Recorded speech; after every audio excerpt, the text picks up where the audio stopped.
vamos a revisar la tarea y vamos a hacer el primer ejercicio de PLC. Bueno, este es mi programa, esta es las respuestas de la tarea. Entonces, la compuerta NOT ya la hemos visto, puesto que en la clase pasada vimos lo que es la compuerta negada. Bueno, aquí ya tengo las entradas y las salidas, los estados lógicos. Y no puse pines de puerto porque ahorita no me interesa, solamente quería ver la simulación. Bueno, entonces voy a simular.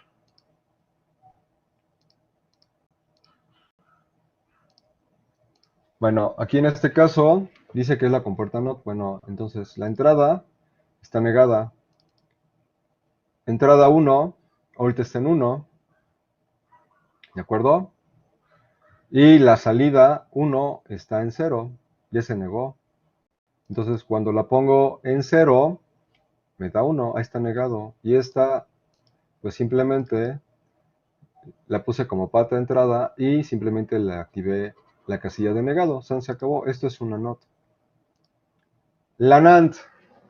Bueno, si ustedes recordarán la compuerta lógica, la OR sería este esquema, solamente que con entradas positivas, lógica directa. Pero en el caso de la NAND, entonces es una compuerta OR, pero con las entradas negadas. Entonces ahí es esta simetría. Una de las cosas que ustedes van a descubrir en electrónica digital, si lo abrieron, es que hay mucha simetría en el comportamiento de los números binarios. Entonces yo puedo hacer multiplicadores, sumadores, restadores, etcétera, de muchas formas. O sea, la electrónica digital es muy amigable en ese sentido. Y en compuerta lógica es igual, hay mucha simetría en sus elementos. Entonces, dicho esto, si la compuerta NAND es una OR, la compuerta NOM, ¿qué sería? Pues una AND, ¿no? Pero entradas negadas. Ahí hay una simetría. Bueno, estoy ya simulando, entonces tengo entrada 2 y entrada 3. Aquí están. Ahorita están en 0. Pero hay energía, está prendido Y2, salida Y2, ahí está. Entonces, yo sé que la compuerta NAND, la lógica para esa compuerta es que en todos los casos es 1, a excepción cuando estas dos entradas son unos. Entonces la voy a poner entrada 1 y entrada 3 en unos. La salida es 0. Aquí está, entrada 2 y 3 es 1 y la salida Y2 está en 0. Todos los demás casos me va a dar 1. Ahí está salida 2 en 1. Esta vale 0, esta vale 1. Ahí está salida Y vale 1. Y cuando vale 1, 1, salida, perdón, cuando entrada 2 y 3 valen 0, entonces la salida vale 1.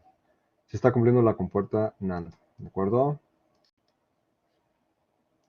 Ahora vamos con la compuerta NOR.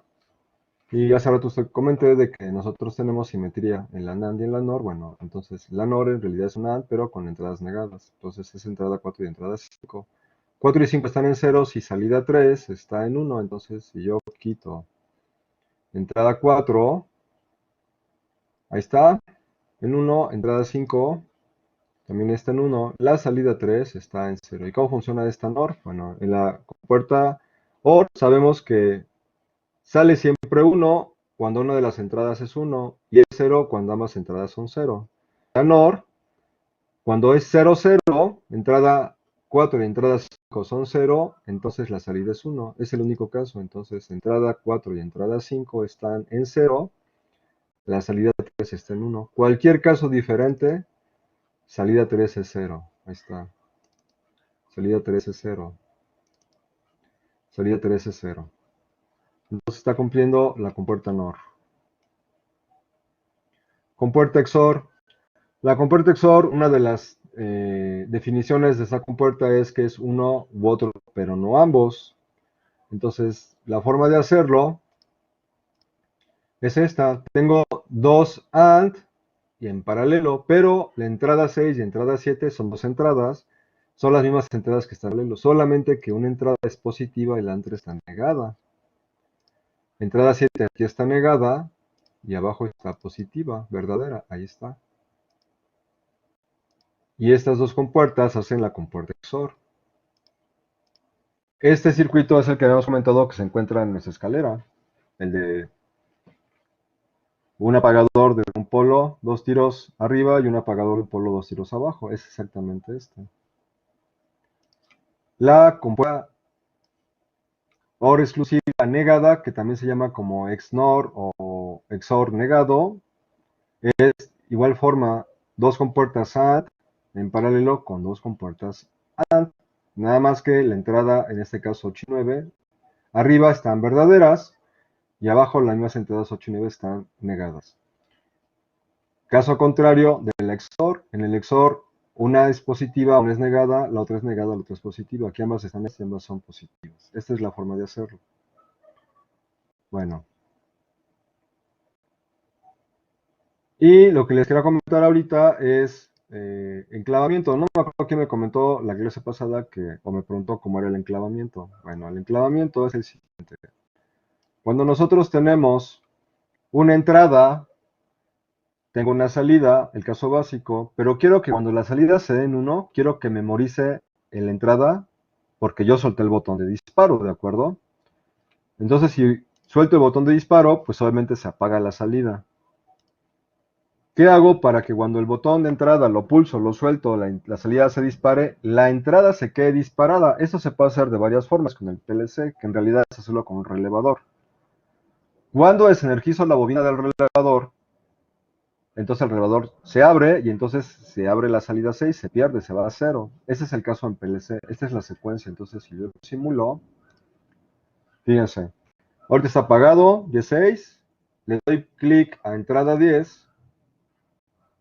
El paro de emergencia es la forma en que yo quiero desenergizar la bobina del relevador.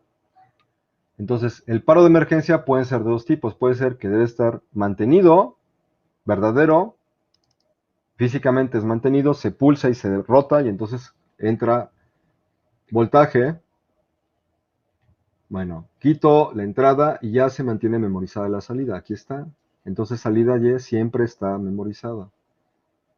¿De acuerdo? Solamente en un paro de emergencia, entonces se corta la salida. Menos no. Bueno, en algunos otros casos, que es el caso 2, paro de emergencia está negado.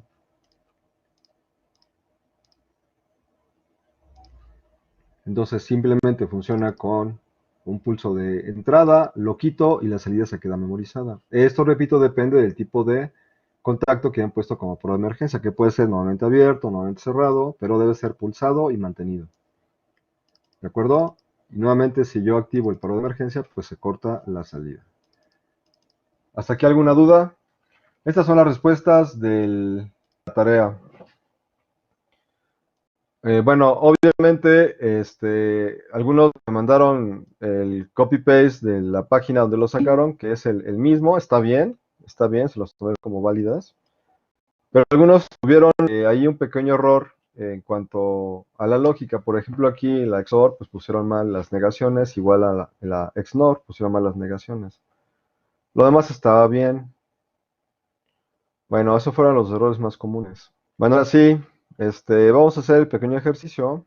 Bueno, este es el algoritmo. Tengo un PLC, puede ser el Siemens, el Lobo o cualquier otro. Van a hacer lo siguiente. Latch y un latch, bueno, en el caso de este LCD Micron no viene, pero si tú compras otro software de otra empresa, sí, claro, ya vienen funciones más modernas, ¿no? Por ejemplo, algunos PLCs que yo estoy trabajando hace como 10 años, no tenían pues, Word, no tenían otras funciones, 485, otras cosas, simplemente el indicador para conectar el programador. Entrada, salida, se acabó, o sea, no había mucho, ¿no? Hoy en día pues tenemos más funciones como la latch, la latch, todo eso, ¿no? Pero lo puedes implementar. Entonces, lo que yo sugiero es que se vayan a cursos o, bueno, videos de PLC. Bueno, es una base en donde tengan gente que se explique la vieja escuela, porque así ustedes desarrollan más el hábito de la programación y pueden implementar las funciones, como es el caso de lo que acaban de hacer en la de las compuertas lógicas. O sea, las compuertas lógicas, que es la base de la programación PLC, prácticamente hacen lo que sea. Y repito, bueno, hay aplicaciones como controlar display de 7 segmentos, que es muy elaborado, es mucho choro, yo no lo haría con PLC. Alguna empresa donde estuve trabajando, que de hecho fue mi primer trabajo, ahí yo tenía pues, manejar PLCs, y esos ingenieros solían usar un micro, en ese entonces usaban ellos e Intel, para hacer otro tipo de aplicaciones como control de display y otras cosas, lectora de variables, analógicos, etcétera, ¿no? Porque en aquel entonces, bueno, no había PLCs con los convertidores integrados, entonces lo hacían por fuera. Y las señales las metían al PLC. Les sabían ellos cuates programar en C, lenguaje viejísimo, pero para DOS, o sea, cuando había DOS en aquel entonces. Y entonces ellos hacían ambientes gráficos donde iban poniendo monitoreos. Entonces tenían la computadora, como el caso de sistema online, se lo daban en un gabinete al cliente, pues se metían tarjetas, las tarjetas no las fabricaban, las hacían a cablecitos, sin las tarjetas multiperforadas, con peines, y iban insertando en racks las tarjetas de control y el PLC. Y esos eran los aparatos que hacíamos en aquel entonces. Obviamente fue mejorando, pero un día me tocó un cliente que quería un control automático, pero sin PLC. O sea, lo más robusto, era un ingeniero de como en aquel entonces como de 70 años, de la muy, muy vieja escuela, la primera generación de PLC. ¿Y cuál es la primera generación de PLC? Pues los relevadores. La lógica no la haces con programación, la haces con cables. O sea, la programación la haces con cables, no lo puedes reprogramar. O sea, la riegas, tienes que ver cómo le haces. Por ahí debo tener alguna foto, lo voy a buscar, se los mando. Pero el cableado era la lógica. Entonces, todo lo que vemos en el PLC en realidad, esto era sustituido por cables. Entonces, lo que se hacía era que si tengo un relevador, aquí tengo otro relevador, por acá tengo los botones, los pulsadores industriales, pues bueno, de acá, aquí tiene sus tornillos, aquí era normalmente abierto, normalmente cerrado, el común, etcétera, ¿no? Y así iba yo lambrando aquí por acá. Por aquí había un temporizador con una perillota, un timer, por aquí había una válvula, etcétera, ¿no? Entonces yo por cable iba haciendo los algoritmos. Se probaba y funcionaba. Repito, ese es PLC de primera generación, cuando había que hacer cambio de algoritmo, pues era un relajo, tenías que recalcular todo, ¿no? Y pensar en modo cable, pues también lleva su chiste, pero es interesante, es por lo menos lo conozcan porque es el origen del PLC. Y aparte les origina mucha destreza. Bueno, entonces van a hacer lo siguiente, abran de favor el programa de LD Micro y entonces van a hacer lo siguiente. Van a hacer en PLC, van a prender el motor cuando el nivel de agua llegue a 12 metros. Aquí es bomba prendida, bomba on. Cuando llegue a 18 metros, aquí es bomba off. ¿De acuerdo?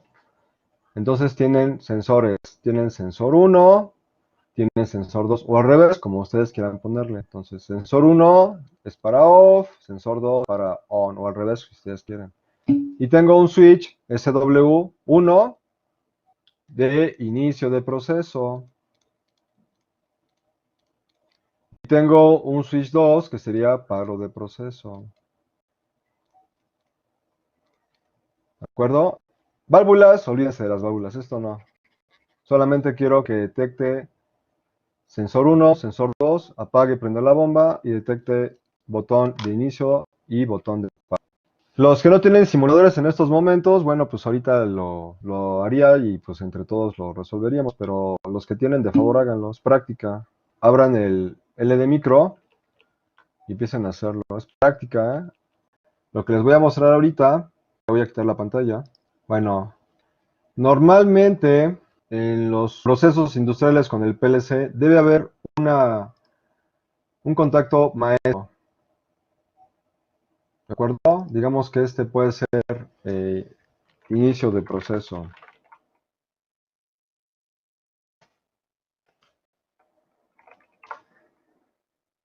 ¿de acuerdo? Y de aquí va otro contacto en serie que es negado, que dice paro del proceso.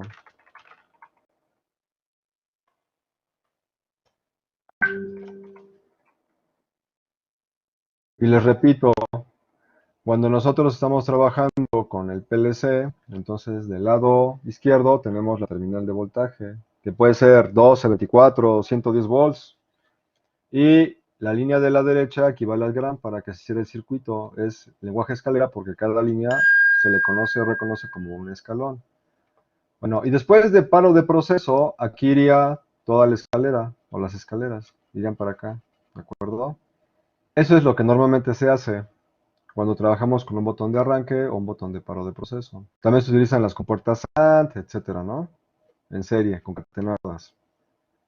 Bueno, entonces en la presentación, como se supone que ustedes lo van a hacer, lo voy a explicar aquí. Entonces debe haber un botón de inicio de proceso que es verdadero, normalmente abierto, y a veces va aquí uno de paro de proceso o paro de emergencia, y de aquí parten todas las demás, los demás escalones, ¿no?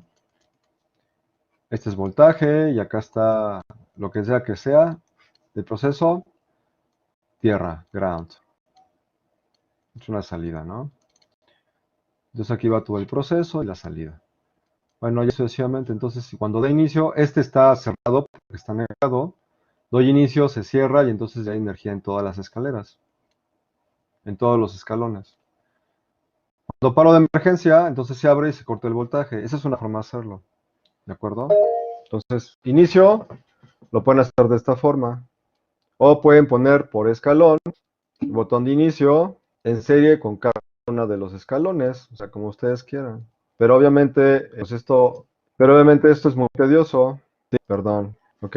Estaba explicando que la forma tradicional en la que ustedes van a trabajar, ya en algo real, que en la parte de la izquierda tienen la línea de voltaje, sea 12, 24, 110 volts.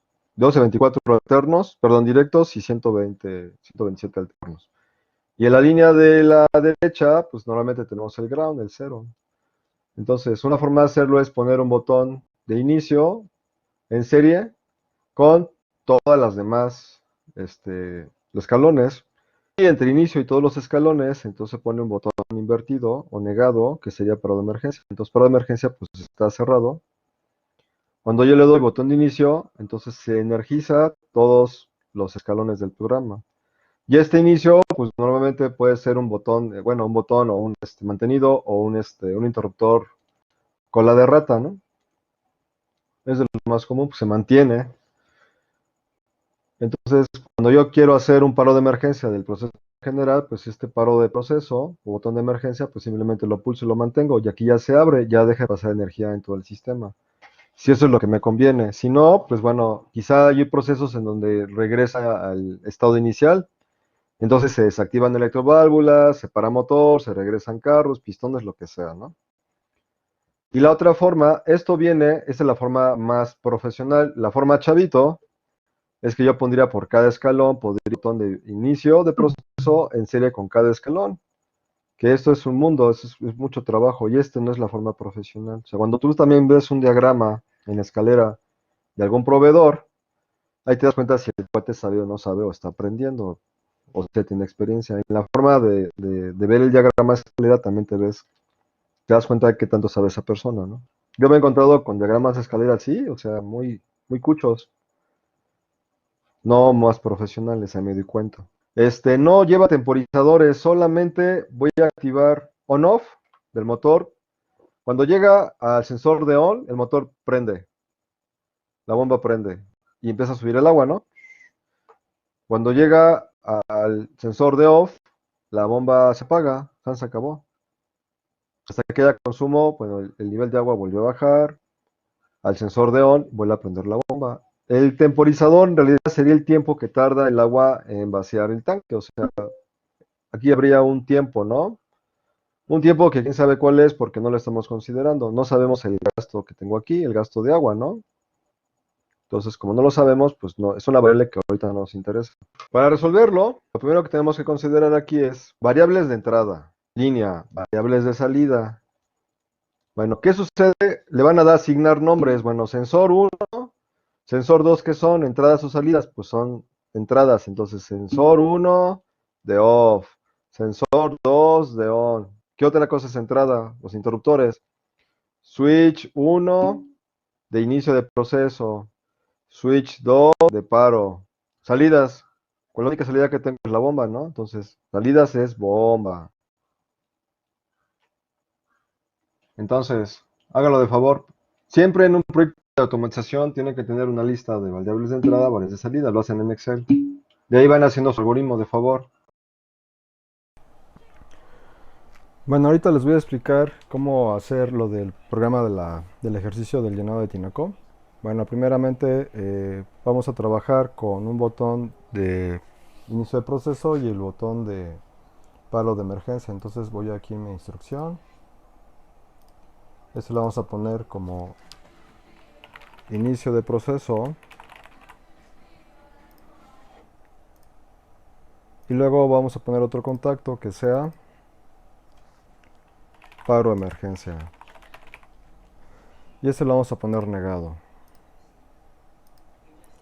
Bueno, ahora hay que hacer una bifurcación para que tenga una línea en la parte de este escalón y en la parte de abajo. Entonces para eso, bueno, voy a insertar una nueva instrucción, que este sería mi sensor LS2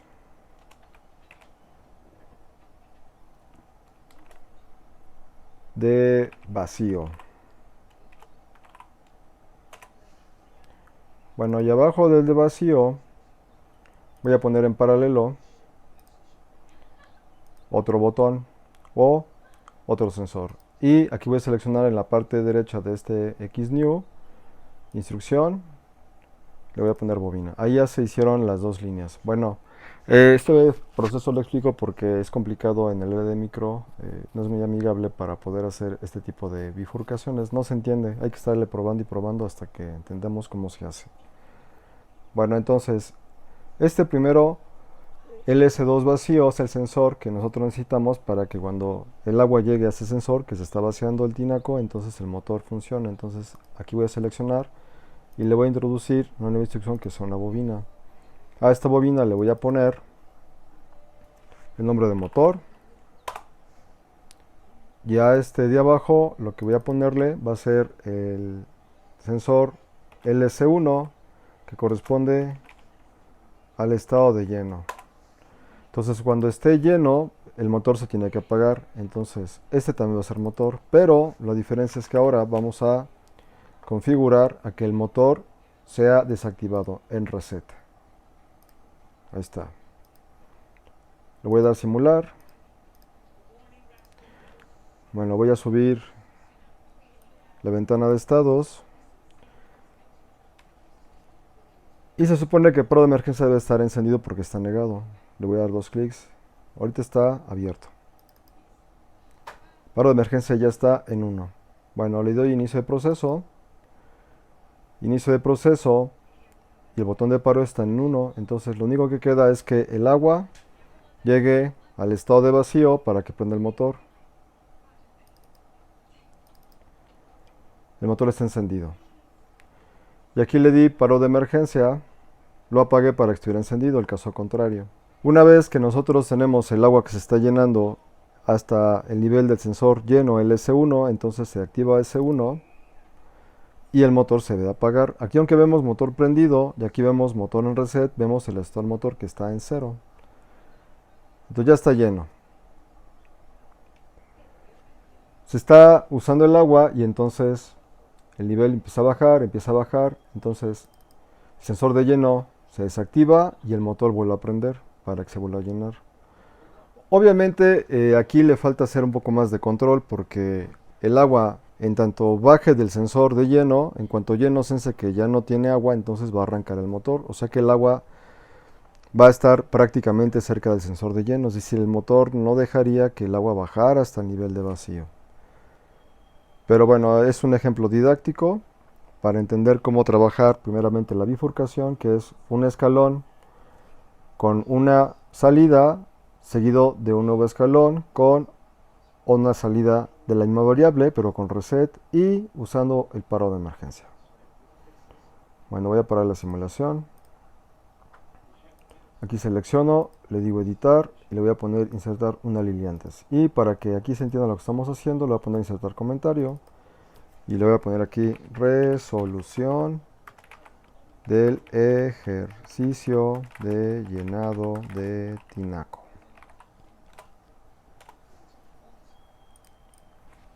Ahí está. Bueno, esta sería una propuesta. Hay varias propuestas para poderlo hacer. Esta me parece es una de las más sencillas. Y bueno, tercero, aquí vemos el botón de inicio de proceso, que es normalmente abierto, el de paro de emergencia, que es normalmente cerrado, y aquí podemos poner una línea en donde bifurquemos más escalones, para que de este modo nosotros tengamos todo el control en botón de inicio de proceso y paro de emergencia en la misma línea. Ya no directamente en la línea de voltaje de la izquierda, sino en esta línea de aquí.